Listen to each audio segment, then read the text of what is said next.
ভয়াবহ দাবানলে পুড়ে ছাই হচ্ছে ইসরায়েলের একরের পর একর এলাকা। জীবন বাঁচাতে সব ফেলে এক কাপড়ে পালাচ্ছে ইসরায়েলিরা। রেহাই পাবে কি? ভারত পাকিস্তানের মধ্যে কি বড় যুদ্ধ হবে, নাকি সীমান্তে গুলি বিনিময়ের মধ্যে সীমাবদ্ধ থাকবে? কি বলছে পুরানো ইতিহাস?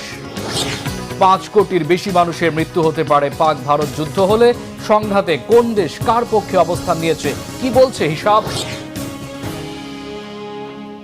আসসালামু আলাইকুম, দেখছিলেন Bangla vision world news headline.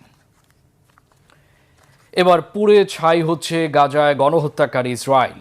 মৃত্যু আতঙ্কে ঘরবাড়ি ফেলে ছুটে পালাচ্ছে ইসরায়েলিরা।